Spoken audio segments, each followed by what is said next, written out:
క్యాతనపల్లిలో Congress party నీచ రాజకీయాలు చేసిందని మాజీ మంత్రి కేటీఆర్ ఫైర్ అయ్యారు. మంచిర్యాలలో జిల్లా పార్టీ నేతల సమావేశంలో కాంగ్రెస్ పై మండిపడ్డారు. క్యాతనపల్లి మున్సిపాలిటీలో తమ పార్టీకి సంపూర్ణ మెజారిటీ ఉన్నా మంత్రి వివేక్ అడ్డంకులు సృష్టించారని విమర్శించారు. బీఆర్ఎస్ నేత బాల్కసుమన్ను ఆదిలాబాద్ జైలులో పెట్టి ఇబ్బంది పెట్టారని ఆవేదన వ్యక్తం చేశారు. 100 రోజుల్లో 6 గ్యారెంటీలు ఏమయ్యాయో చెప్పాలంటూ సీఎం రేవంత్ ను ప్రశ్నించారు. తమ్ముడు సుమన్ని పట్టుబట్టి ఇక్కడ సుమన్ ఉంటే వాళ్ళ ఆటలు సాగవని చెప్పి తీసుకుపోయి ఇక్కడ సబ్ జైల్లో పెట్టలే, మంచిర్యాల సబ్ జైల్లోనో ఆసిఫాబాద్ సబ్ జైల్లోనో పెట్టలే, తీసుకుపోయి ఆదిలాబాద్ జైల్లో పెట్టిండ్రు. ఇక ఆ జైలుకు పోయినాం మేము. ఇక అది చెప్పతరం కానీ జైలు కనీసం ఇక ప్రత్యేకించి దోమలు కూడా ఏర్పాటు చేసిండ్రు సుమన్ కోసం. ఆడ దోమల పెంపకం కేంద్రం పెట్టి ఆ దోమలను కూడా ఈయన ఉన్న కాడికి పంపించి కనీసం ఓడోమోసో బిడోమోసో ఉంటది గది ఈరాయ్యా అంటే అది కూడా ఇయ్యలే.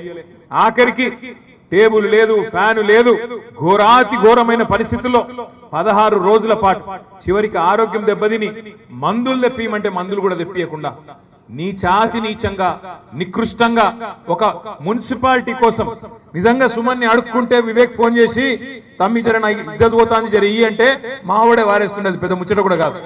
100 రోజుల్లో 6 గ్యారెంటీలు అమలు చేస్తాం, అటు సూర్యుడు ఇటు ఓడిచినా ఇటు సూర్యుడు అటు ఓడిచినా అమలు చేసి తీరుతాం అని చెప్పిండ్రా లేదా?